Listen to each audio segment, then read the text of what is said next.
Well, time now for French Connections, our weekly look at the intricacies of life here in France. And this week we're going to focus on a reputation France has, that of being a country on strike all the time.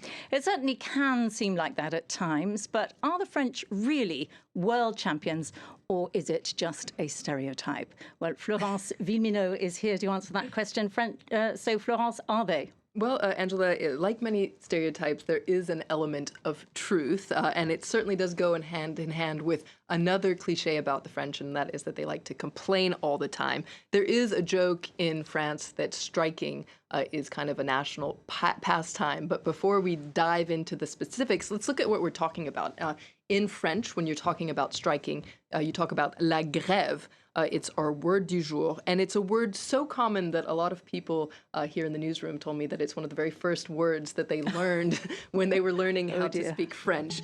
It is a very important thing in French society, and proof of that, I guess you could say, is that it's a civil right that's enshrined in the French Constitution. So it is a very important thing in French, and it's actually quite easy to go on strike in France. For instance, you don't have to be part of a trade union.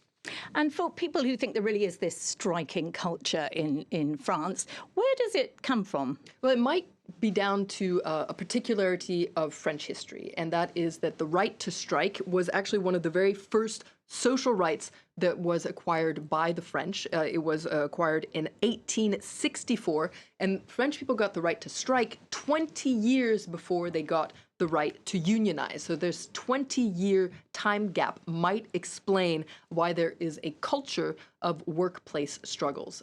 In other European countries, for instance, you tend to negotiate first and then only strike if talks break down. Whereas in France, it's kind of the opposite. You strike first and you talk later.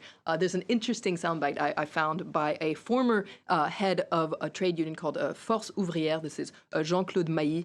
Unsurprisingly, he says a lot of this struggle actually has to do with the government. Il y a une culture du rapport de force, oui. L'État a toujours été assez directif, voire autoritaire, et qu'il accepte mal finalement la négociation.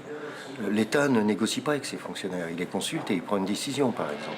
And Florence, apparently, if you look at the figures, this reputation for being always on strike isn't really deserved in France. It's quite striking, you might say. What's interesting, though, is it's actually hard to find statistics that are standardized. So France will come out on top in some studies, but in others, not so much. So I wasn't going to confuse you with those statistics, but I did want to look more at this robust cliche and why it's stuck around for so long.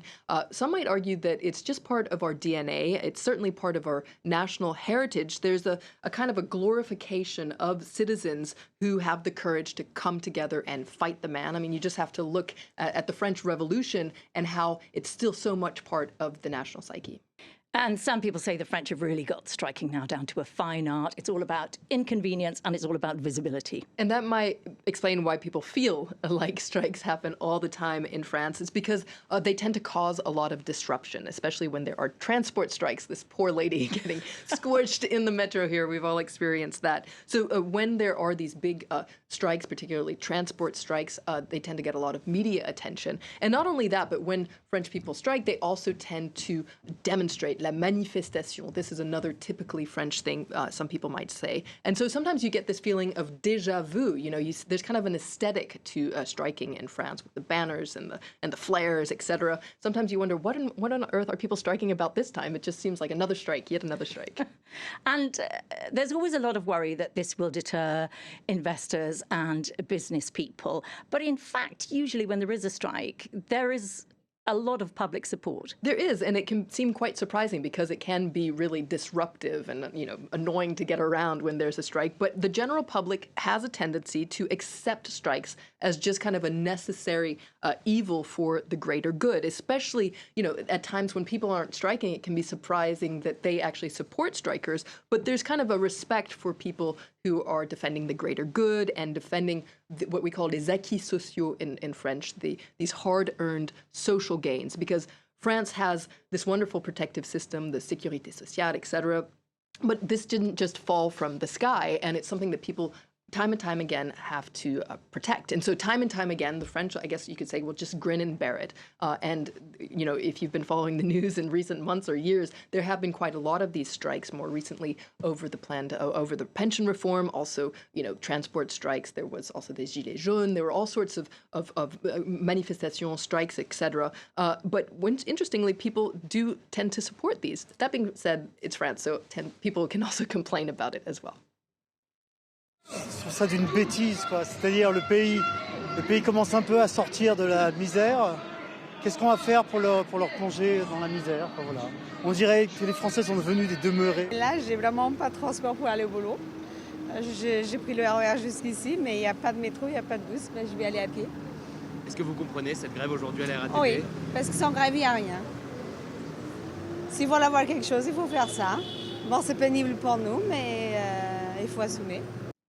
So that woman, I think, summed up the French philosophy about striking. Sans grève, il y a rien. Without strikes, there is nothing. And I guess you could maybe make that into a T-shirt or a hat or something. Really interesting. Thanks very much, Florence. Florence Villeminot, as usual, there enlightening us all. Well, that is all we have time for now. Thank you so much for watching. Be sure to check out our website for other episodes of French Connections, France24.com. France 24 embraces digital. The best way to stay informed. Live blogs following international news in real time. The latest news in 5, 10 or 15 minutes. France 24, your first choice for news.